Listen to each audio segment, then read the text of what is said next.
আমার ভাইরা, আসুন আমরা আদি পুস্তক ৪৫ অধ্যায় ৫ পদ থেকে একবার দেখে নিই। যোসেফ তার ভাইদের কাছে নিজেকে পরিচয় দিচ্ছিলেন। কিছু একটা ঘটে গেল সেই মুহূর্তে। সে কথা বলছিল এবং তাকে বিক্রি করে দেওয়া ভাইদের কাছে নিজেকে পরিচয় দিল এবং তারা দুঃখিত হয়ে উঠল। তারপর তিনি বললেন, কিন্তু তোমরা আমাকে এই স্থানে বিক্রি করিয়াছ বলিয়া এখন দুঃখিত কি বিরক্ত হইও না, কারণ প্রাণ রক্ষা করিবার জন্যই ঈশ্বর তোমাদের আগ্রে আমাকে পাঠাইয়েছেন। যোসেফ খুবই সম্ভ্রান্ত ব্যক্তি ছিলেন। তিনি এখন প্রতিশোধ নিতে চাননি।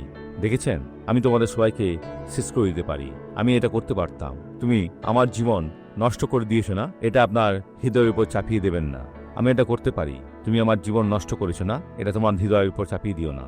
আর আমাদের এই আত্মার জন্য ঈশ্বরের কাছে প্রার্থনা করতে হবে, ঈশ্বর আমাদের এমন করে দাও, তারা যদি আমার সাথে সবচেয়ে খারাপ কাজও করে আমি লড়াই করব না। এখন প্রার্থনা করি। পিতা, সুন্দর সুন্দর এই অংশটি যোসেফের চরিত্র সম্পর্কে কথা বলে এবং যেমনটি আমি বলেছি আমাদের চরিত্র অবশ্যই একই রকম হতে হবে পিতা, কারণ আমরা খুব ছোট এবং তুচ্ছ বিষয় নিয়ে লড়াই করি এবং কিছু মানুষ তুচ্ছ বিষয় নিয়ে তাদের জীবন হারিয়েছে প্রভু, কারণ অন্যটি শয়তান দ্বারা ব্যবহৃত হয়েছিল। ও আমার ঈশ্বর, যাদের এই খারাপ চরিত্র আছে তাদের সকলকে আশীর্বাদ করো, যাতে তাদের একটি ভালো চরিত্র থাকে, যাতে তারা প্রেমময় মানুষ হতে পারে। আর এইভাবে যোসেফ তার পুরো পরিবারকে শান্ত করতে সক্ষম হন।